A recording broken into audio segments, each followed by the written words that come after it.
Diabetes mellitus itu merupakan penyakit yang yang sulit sembuh.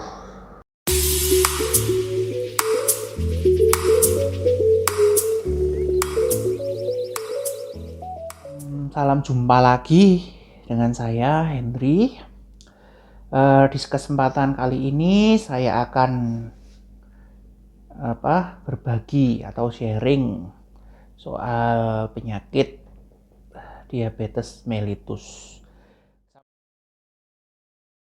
Pengertian diabetes sendiri, ya, diabetes mellitus itu memiliki definisi, yaitu sekelompok penyakit metabolik, metabolik, karena ini berhubungan dengan metabolisme gula di dalam tubuh manusia yang ditandai dengan dengan kenaikan atau berlebihnya kadar gula darah, ya.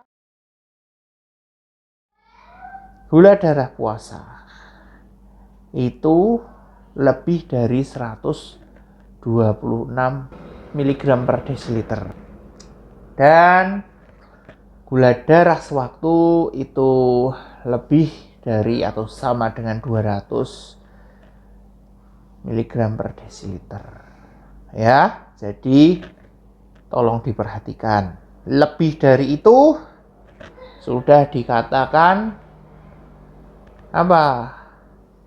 bisa dikatakan prediabetes atau sudah memasuki fase diabetes mellitus. Pada akhirnya kalau sudah sampai 500 ke atas, nanti akan terjadi koma hiperglikemik dan bahkan menjadi ketoasidosis metabolik, ya. Itu bahayanya, ya. Nah, jangka panjang bahayanya lagi,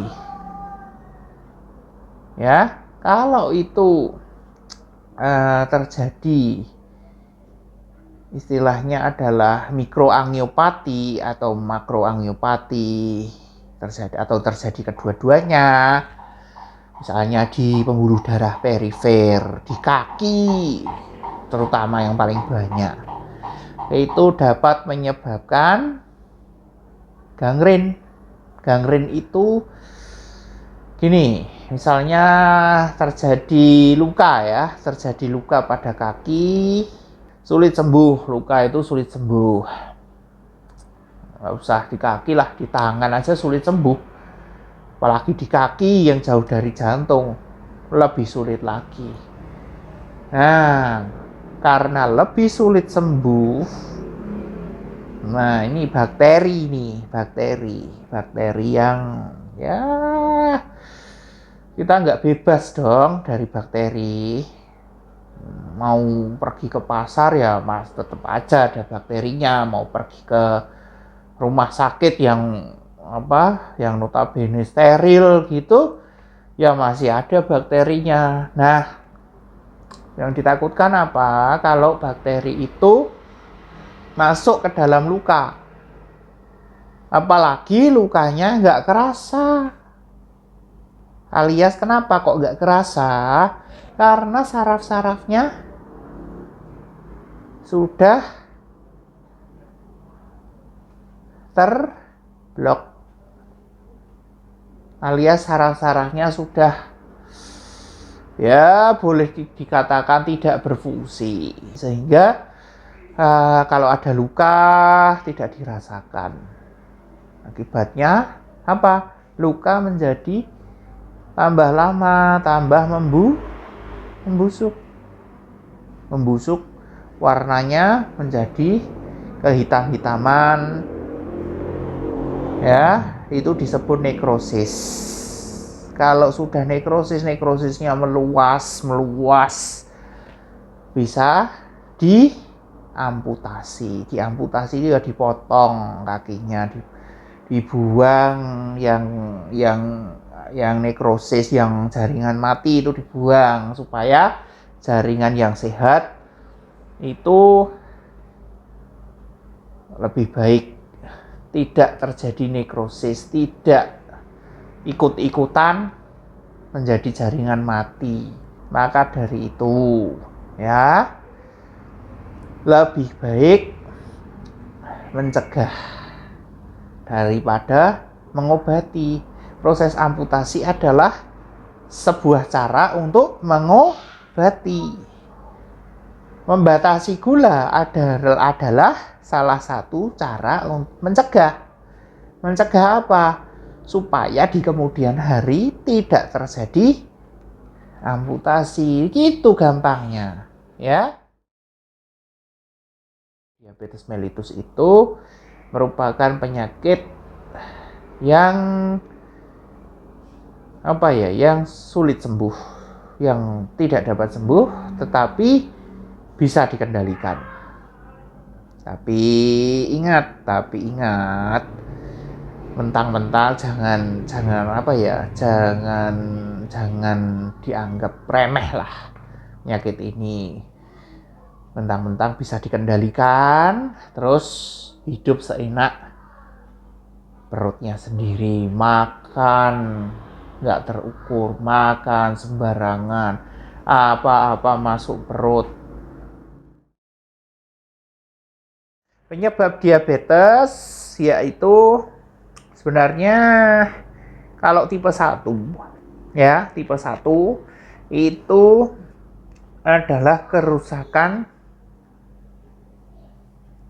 jaringan pankreas secara absolut. Ya, itu jelas obatnya memakai insulin yang eksternal. Jadi suntik terus, suntik insulin, gitulah. Gampang itu, suntik insulin. Nah, yang kedua, tipe 2, ini yang banyak diderita oleh orang. Terutama zaman now. Ya. Itu disebabkan oleh insulinnya nggak cukup untuk memasukkan glukosa ke dalam sel. Prinsipnya itu, insulin tidak cukup atau mengalami kerusakan, sudah kurang ya, dan mengalami kerusakan. Itu rusak apanya, Dok? Ya rusak ininya. Insulin kan hormon. Ya, insulin itu hormon yang dihasilkan oleh sel beta pankreas. Apa meneh itu sel beta pankreas?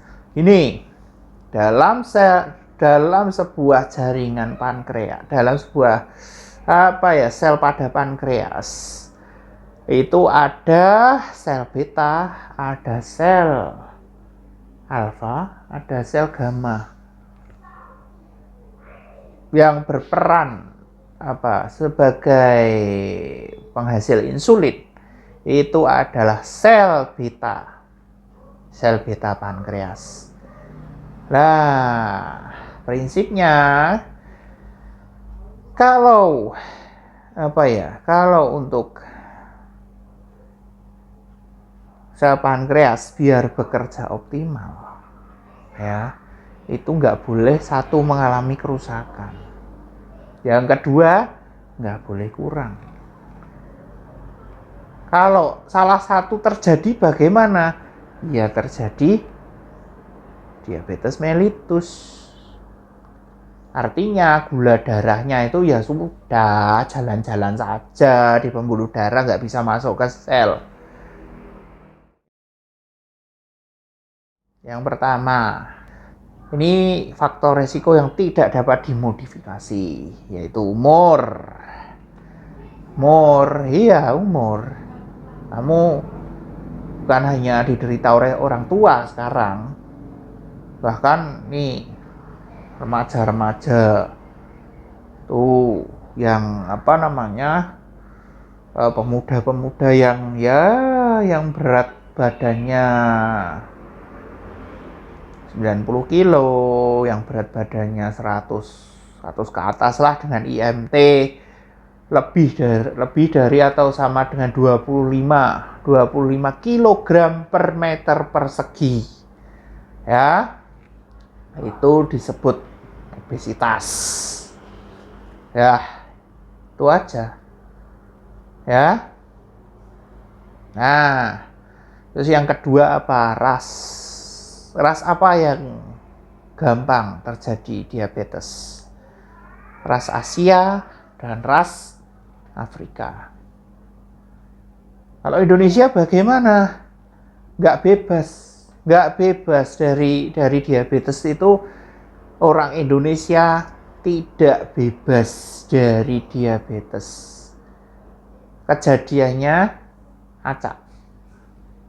Ya, acak. Bener loh ini, acak. Orang bisa menderita diabetes. Oh, kamu menderita diabetes, oh, kamu enggak. Itu acak. Nggak bisa kamu. Itu ibunya diabetes, mesti ini diabetes. Belum tentu. Bisa jadi ibunya diabetes, anaknya enggak diabetes, cucunya diabetes. Nah, seperti itu. Ya, kita nggak bisa menghakimi lah, istilahnya ngejudge orang. Ini mesti keturunan diabetes, mesti terjadi diabetes, nggak bisa. Ya, itu faktor yang tidak dapat dimodifikasi. Nah, yang berikutnya adalah keturunan. Seperti yang sudah saya jelaskan tadi. Mungkin dari kakek, mungkin dari nenek, mungkin dari eyang buyut, dan sebagainya. Ya. Kemudian faktor risiko berikutnya adalah faktor risiko yang dapat dimodifikasi. Misalnya kurang gerak, ya, terus hipertensi, terus dislipidemia. Dok, apa itu dislipidemia? Susah amat ini istilah-istilahnya. Nanti santai, besok saya jelaskan. Oke, di video saya selanjutnya. Nah, yang pertama adalah ya gerak, olahraga. Nggak usah melulu harus beli online seperti yang sudah saya jelaskan di video saya sebelumnya soal hipertensi. Jadi kalau warungnya deket, ya jalan kaki lah ke warung. Beli apa? Beli bahan makanan. Beli makanan. Jalan kaki kalau dekat. Nah, kalau jauh bagaimana? Kalau jauh masih bisa dijangkau, bersepedalah. Pakai sepeda. Kayu sepedanya. Harus diusahakan berolahraga 2-3 kali seminggu. Bisa 2 hari sekali. Bisa 3, kalau 3 hari sekali nggak mungkin. Pokoknya 2 hari sekali, bisa setiap hari. Paling sedikit itu 3 kali lah per minggu. Terserah mau kapan. Ya, yang jelas berolahraga. Nah, prinsipnya apa? Prinsipnya yang terkenal adalah CRIPE. CRIPE. Ya. Bukan keripik pisang, tapi CRIPE. C-nya adalah continuous. R-nya adalah rhythmical. I-nya adalah interval.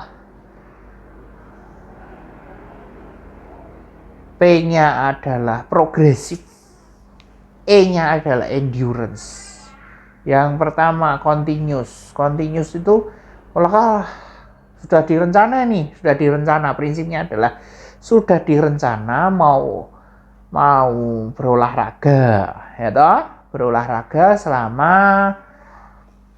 1 jam. Ya sudah, 1 jam itu buat olahraga nggak boleh berhenti kalau sebelum 1 jam. Itu prinsip yang continuous. Yang kedua, ritmikal. Ritmikal itu pilihlah olahraga yang berirama. Ya, misalnya aerobik. Mau dancing juga boleh. Ya, asal jangan lupa pemanasan dulu. Kalau enggak ya pertama ya sakit semua ototnya. Ya. Kemudian interval.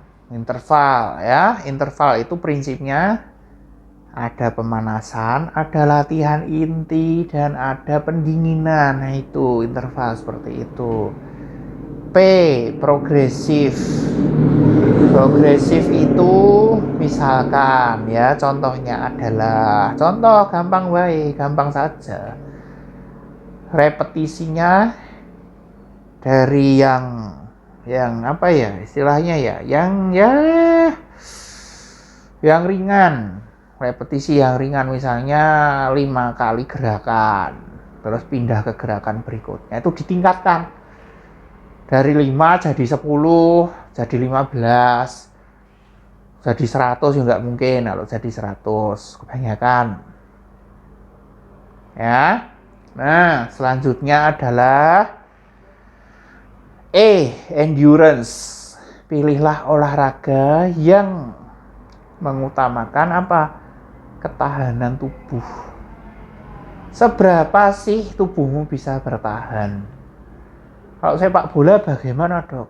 Ya pemanasan dulu, silahkan. Habis itu pemanasan, otot-otot lemes semua, otot-otot sudah panas, otot-otot siap untuk olahraga berikutnya. Ya sudah, sepak bola. Kalau bela diri bagaimana? Silahkan, yang penting pemanasan, lari, peregangan otot. Habis itu bolehlah bukan adu jotos ya, adu otot. Istilahnya kalau olahraga bela diri itu adu otot. Sparring, boleh sparring, silahkan. Ya. Nah, tergantung dari dokter yang menangani. Ingat ya, saya beritahu. Ilmu kedokteran adalah seni. Jadi ikuti senimannya. Mau milih obat apa? Nah, ya. Mau milih obat apa? Itu ya disesuaikan dengan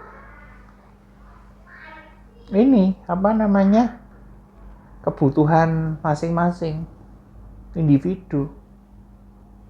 Yang butuh insulin ya diberi insulin, yang butuh insulin dengan kerja singkat ya diberi. Oh, ini butuh insulin kerja lambat karena nggak telaten, nggak teratur, bisa lupa, sering lupa, ya sudah diberi insulin kerja panjang. 1 hari sekali nyuntiknya, gitu. Ya, tergantung kebutuhan. Kemudian contohnya obat anti diabetes yang minum Glimepiride. Aturan minumnya bagaimana, Dok? Tergantung dari dokter yang menangani. Ya. Oke. Yang berikutnya adalah metformin. Itu contohnya, 2 contoh itu. Ya. Yang pertama, ya, banyak konsumsi sayur dan buah. Protein dan karbo bagaimana? 1:1. Itu perbanyak sayur, perbanyak serat. Supaya apa? Supaya tidak tertimbul konstipasi. Yang kedua, penyerapan dari istilahnya adalah penyerapan karbo itu bisa lebih optimal. Oke. Lebih optimal, dan dengan demikian resiko untuk mengalami komplikasi dari diabetes mellitus itu dapat dicegah. Oke? Sampai jumpa lagi.